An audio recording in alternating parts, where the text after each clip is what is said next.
CZ Studio and Radio VÉRTÉ presents The Wild Wind by Cory Zimmerman.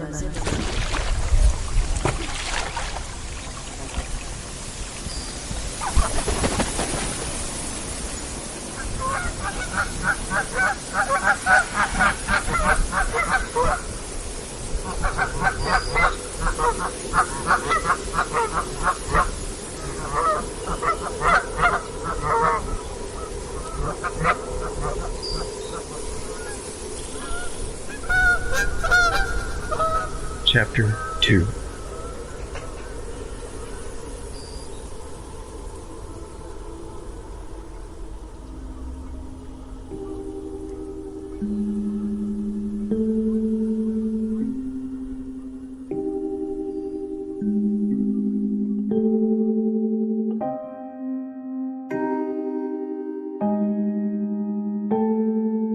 He may have been mute, but he surely was not stupid. He was mentally as sharp as a tack, maybe too sharp, since not a detail missed his gaze, nor could a tack hit the floor going unnoticed. None of which did a bit of good for his nervous condition.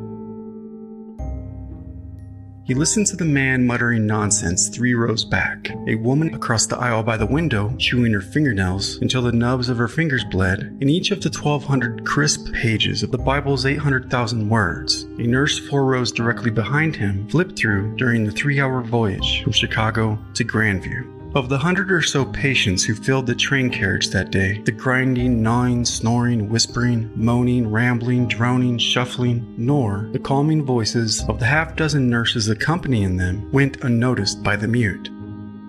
He listened to the rail squeal, the slipping of the wheels across the top of the tracks, and to the calming rhythm that matched his own heart rate, 120 beats per minute on average. He was a tense man, and when the train whistle blew, he grasped his grimy nails tightly around the petite hand of a nurse named Kate sitting next to him. Nurse Kate squeezed the man's hand tightly in her own, in an attempt to anchor him to the slightest thread of human existence. The nameless mute, full of sorrow, a frayed soul, wore an old worn-out cap atop greasy, unkempt hair that curled out cowardly, bangs attempting to hide his face. Dark circles not under, but around the eyes, peering eyes, and knees that now protruded from the thin threads of a pair of old worn-out corduroy jeans and a belt tightened around his heart. Nurse Kate resembled his opposite, young, girlish, clean, relaxed, as she made an effort to sit like a lady of confidence in her starched white uniform, as terribly uncomfortable as it was. The regular passengers who found themselves passing through the carriage tightly packed with the insane whispered amongst themselves and grasped onto one another's arms in fright. Upon seeing Nurse Kate's petite stature and youthful appearance, she was often given a glance of pity and concern, along with the occasional shunning, as though caring for the mentally ill was some kind of wrong turn taken in life. Yet having escorted many patients with a vast spectrum of odd behaviors and ailments, Nurse Kate knew the importance of confidence, and she was rather good at her job and shrugged off any sideways glances thrown her way. She simply sat there, warming the man's hand in her own, wearing proudly the same smile her ma had gave her. Nurse Kate was but 8 years old when her ma asked, "Sweetie, what do you want to be when you grow up?" The question confounded Kate, seeing how most women stayed home caring for their husbands and babies, and if they did work, it was most certainly as a seamstress or rolling cigars at the factory uptown. Her brother and dearest friend in the world, John, was always telling her what their ma said was right and true, that you can be anything in the world you want to be, although John ended up at the mill, though fate was of no matter. Or rather, the day John came down with a fever, typhoid. For weeks, Kate's ma woke her each morning with a hot cup of tea and biscuits as she laid curled up at the foot of John's bed. It was a small house with 4 rooms, built with wood from the mill, and it leaned slightly to the left with age.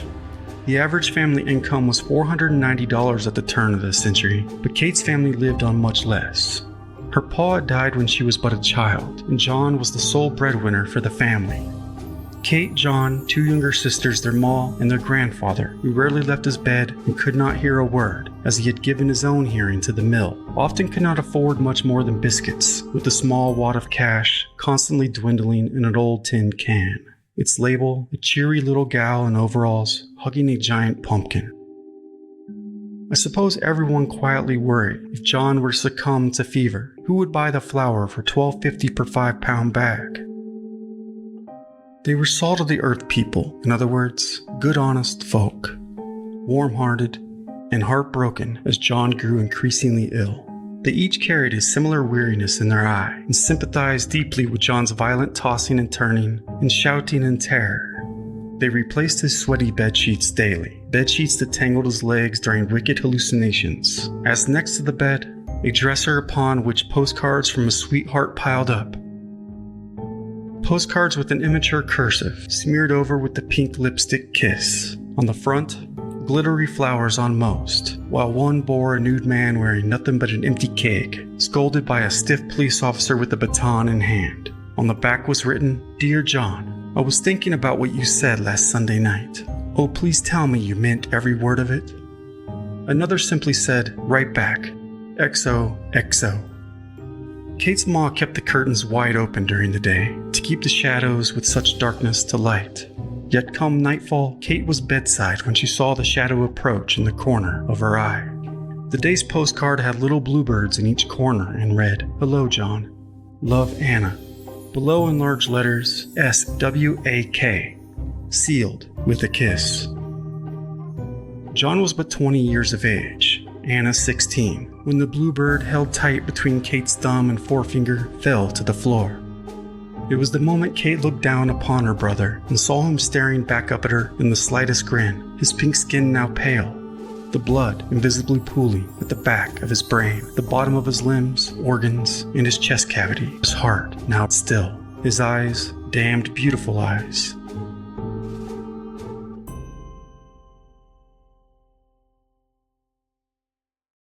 Typhoid killed 26 out of every 100,000 people that year, and John was one of them.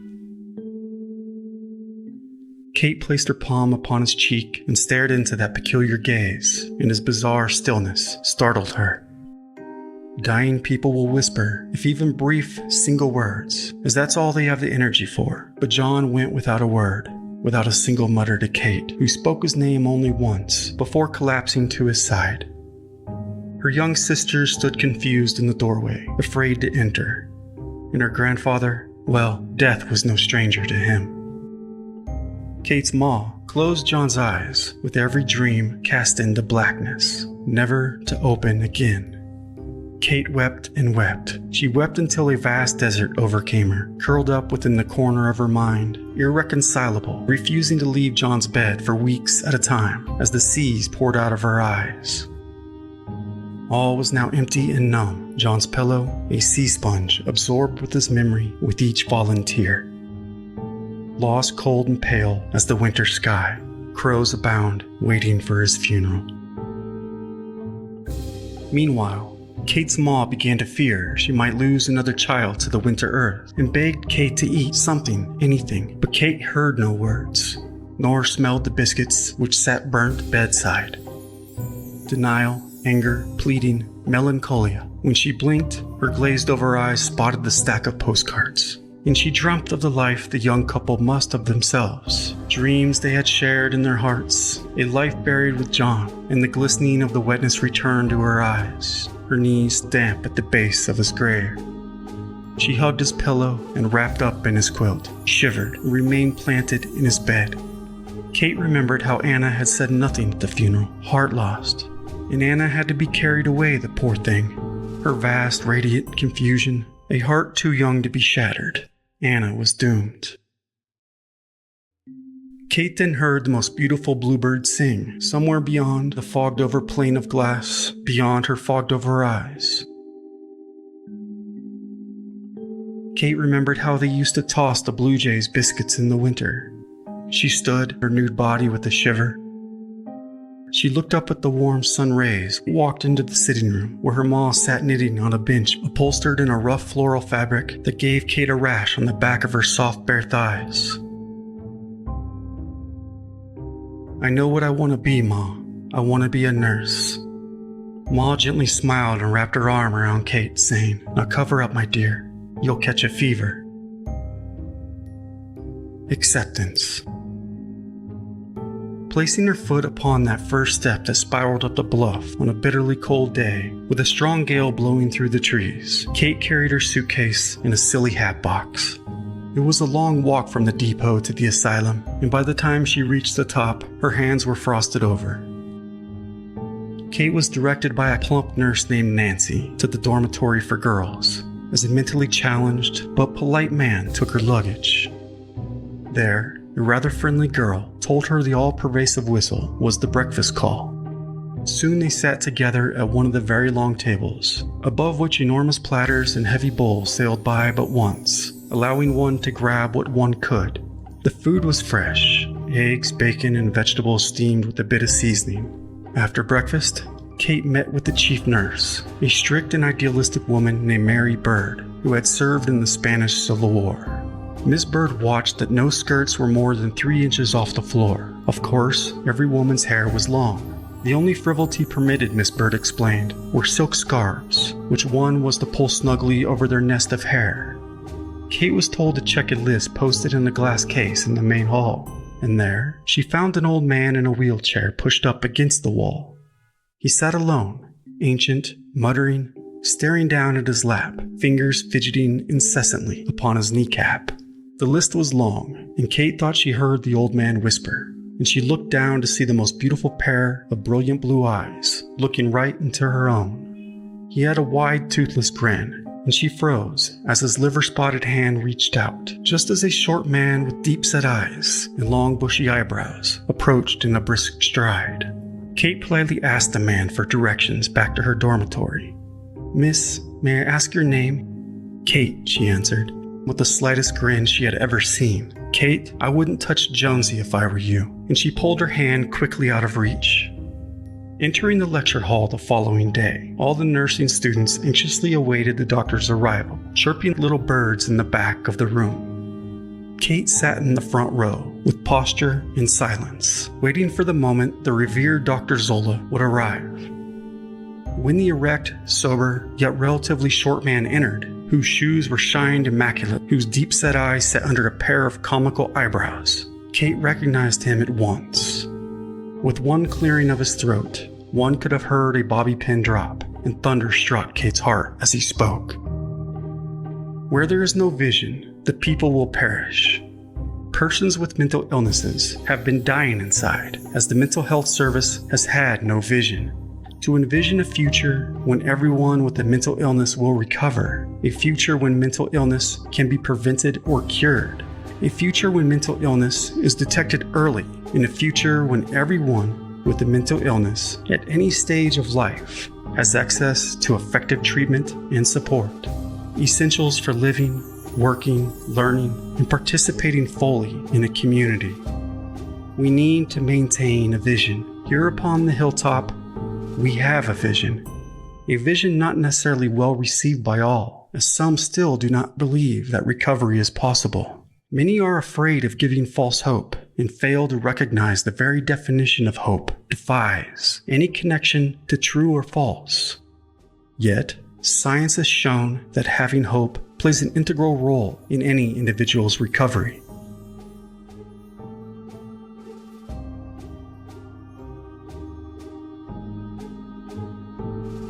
The winter of 1904 was to be unforgiving.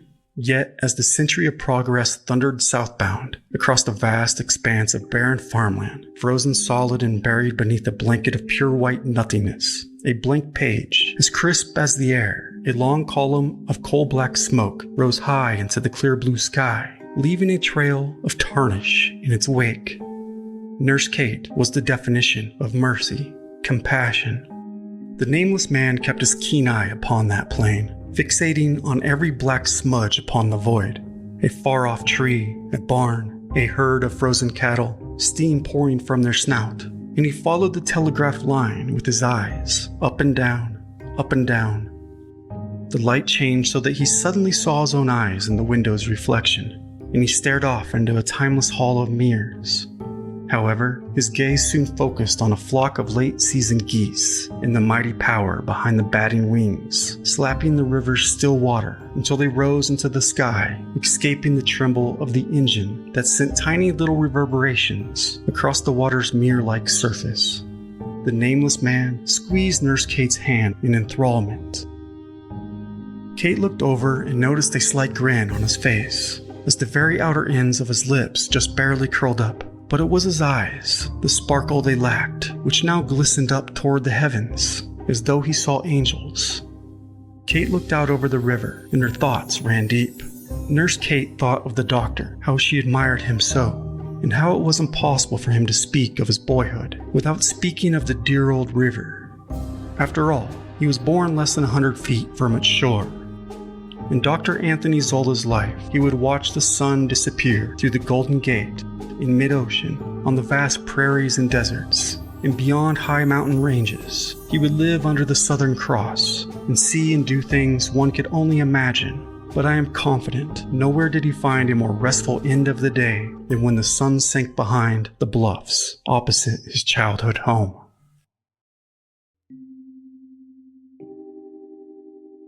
By the time of Anthony's birth, Middle America had outgrown its pioneer days, leaving his generation to enjoy the fruits of sacrifices of the past. In his time, he claimed to have witnessed the disappearance of the sundial for the grandfather clock, the quill for the typewriter, the telegram for the telephone, the wagon for the automobile, and the steamer for the barge. Yet, it was the continuous presence of the Illinois River that made the greatest impression upon his youth, and he was later certain it had determined his fate. His pa tried to keep him busy in the gardens, but there was always the temptation of the river. Anthony went out in the boat at every opportunity in search of wreckage along the shoreline. And every spring when he and his buddies found the occasional upturned rowboat, the corpse of some floater usually had washed ashore. Identification was rarely possible, and there were numerous graves in the cemetery 6 miles back in the hills to the east, whose tombstones remain nameless. The secrets of so many swept away, deprived of the opportunity of leaving a final farewell. 2 or 3 streamers lowered their gangplanks a day at the landing, bringing sugar and salt, and they took away pork or beef from the local slaughterhouse, along with wheat and corn from the nearby farms. Anthony's best buddy Peter and he never ceased to wonder at the roustabouts' faces, and they quickly got to know the boats by the sound of their whistle, the Jenny Whipple, the Lady Lee, the Grey Falcon, and the St. Louis. Late one night, Anthony awoke around midnight to a whistle he did not recognize. It was so loud that it awoke many of the villagers from their sleep. And as Anthony snuck out and ran to the riverbank, he found he was not alone in his curiosity. That time of year, the river was flooded, and this year more than usual, as it had been an exceptionally wet spring. Everyone was in wonder as to who was mad enough to brave the currents in the steamer, for even the most experienced pilots dare not such a feat. The strange whistle blew once again, piercing the heavy damp mist, and the steamboat finally appeared. And despite the heavy current, it moved rather slowly. And silently, in an eerie glow, white apparitions appeared on its deck, and then a faint song could be heard echoing off the bluffs. Sweet by and by. Everyone stood frozen, hypnotized by the chorus. Sweet by and by. Until as suddenly as it had appeared, it was swallowed once more by the heavy mist, along with the echo of the chorus. Sweet. When the river wasn't flooded, the bay in front of Anthony's house was a beautiful sheet of clear water. During the hot summers, Anthony would go swimming as often as 6 times a day. Already barefoot, he'd throw off one suspender and slip his shirt over his head, and in 10 seconds flat, he was diving into the mighty depths, the depths of his youth. One fall, after an unusually dry and hot summer, the river shrank, and an epidemic of typhoid fever broke out. One after another of his schoolmates fell ill, and eventually he too felt a weariness coming over himself, but persisted in attending class. Until one day, when Anthony felt chilly and sat down in the sun and drifted off. Alongside the road, he was found unconscious, and he was amazed when the delirium left, and he awoke in bed 5 weeks later. Anthony began to have flashbacks from the throes of his fever, memories of being out of his body, of floating through the house. He even recalled the moment just before he came to. He'd been hovering above his paw, when suddenly he could see the whole world through his paw's eyes, even looking down upon his own self, lying in bed the moment his own eyes had opened. Within an instant, Anthony had returned to his own body, peering back up at his paw, who smiled lovingly down upon him as he placed his large warm palm upon Anthony's chilled brow. There were many empty desks in the schoolhouse when he returned, as several of his buddies had succumbed to the illness, including his dearest friend Peter. Although still weak, Anthony rode his pony to the funeral at the cemetery 6 miles back in the hills, and he watched as Peter was buried under a large elm tree on a small bluff overlooking the river valley's rolling hills.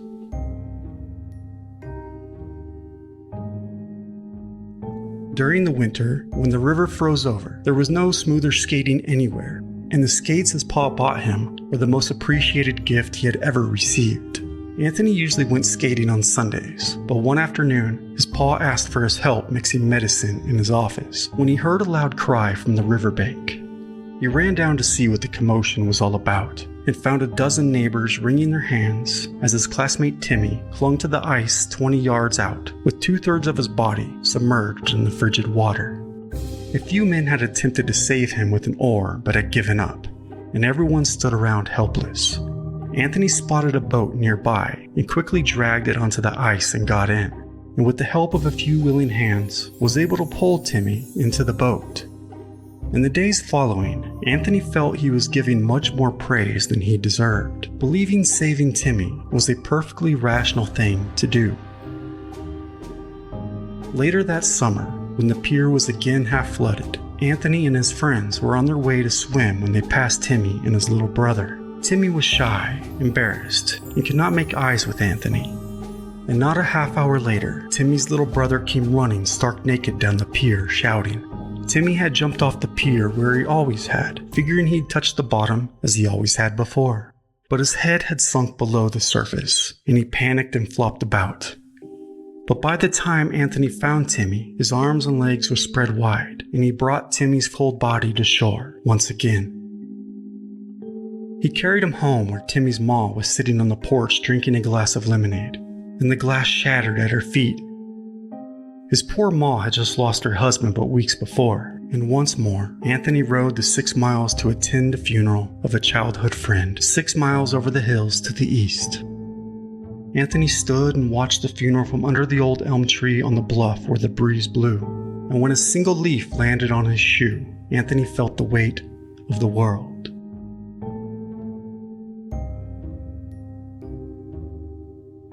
As the train arrived at the asylum depot, Nurse Kate put her arm under the nameless man's own and walked him off the train. He carried nothing but the clothes on his back, engulfed by a dark, tattered overcoat, his dark eyes hidden beneath the brim of the old, worn-out cap. He kept his head down all the way up the icy planks, knees trembling in the cold, until he stopped cold in his tracks at the sight of a chimney and its plume of smoke rising above the trees and beyond. Nurse Kate noticed his concern and said with a slight giggle, "Don't worry, silly. That's just the cloud machine. It's nothing to worry about. Oh, and I can't feel my toes. In your hands, they are so cold. Let's go get warm, shall we?" The receiving unit was pure chaos as they arrived, case notes being scratched off everywhere. Imagines himself very rich, possessing thousands of dollars, when he has not a cent. Says he owns a sawmill and has the means of making hundreds of dollars a day. This young man imagines that for the last 2 years he has been drugged by his sister. This boy is of a quiet and retired nature. His mother says that he masturbates himself to complete exhaustion. He then becomes furious and dangerous to himself and others, and has attempted suicide twice, once by hanging and once by throwing himself off the roof. This old man is unable to carry on a natural conversation. He says he is 24 years of age, and 5 minutes after says he is 82 years of age. Incontinence of urine. Dr. Zola was doing his best to keep order over the order lists when he noticed the man's hand quivering under Nurse Kate's arm. Sensing the burden the bustling scene must have had upon such a fragile sensibility, he knew to remove the man at once from the receiving unit to a more tranquil environment. It was often a mystery as to what plagued the reasoning of newly arrived patients, which was the case for this man as well, as all anyone knew was that Nurse Kate had brought him to Grandview from Chicago with 100 other patients, and that he had been a bookbinder at a publishing house. He was thin and frail, most likely looking much older than his age. All Kate knew was that he was most likely a mute, if not from birth, then by some unfortunate tragedy, as he was obviously suffering with nervous energy. "Good morning to you, my friend," the doctor said jubilantly. "I am Dr. Zola, the superintendent here at the Hilltop. I apologize for the chaos. We've had many unexpected arrivals this morning. You've had a long journey, I see. Tell me, did you get anything to eat this morning?" But the man said nothing. "I gave him a biscuit, but that was hours ago," said Nurse Kate. "Come, we'll fix you up a plate," said the doctor, fully aware of the less than ideal fare that had been provided at the poorhouse. "Do you like freshly baked bread with butter? Maybe some jam? I know I sure do." The man looked back at Nurse Kate as the doctor led him away. He was afraid and didn't want to let go of Nurse Kate's arm. "Get him admitted," the doctor mouthed. Freed of his grasp, Nurse Kate approached Nurse Nancy, who sat on a rather desperate wooden stool behind the admittance desk. "Sex, male. Race, white. Marriage status, unknown. Age, unknown. Nativity, hometown, home state, Chicago, I imagine. Cause of admittance, nervous breakdown, I am almost certain. Occupation, all they told me in Chicago was that he was working at a publishing house when his malady seized him and he lost all coherent speech. The officer who took him into custody merely reported that he was a manual bookbinder. Name, the poor soul didn't come with one." Now, Nurse Nancy was kind enough, but prone to rolling her eyes with a sigh, and with the stroke of her pen, the man with no name became a manual bookbinder.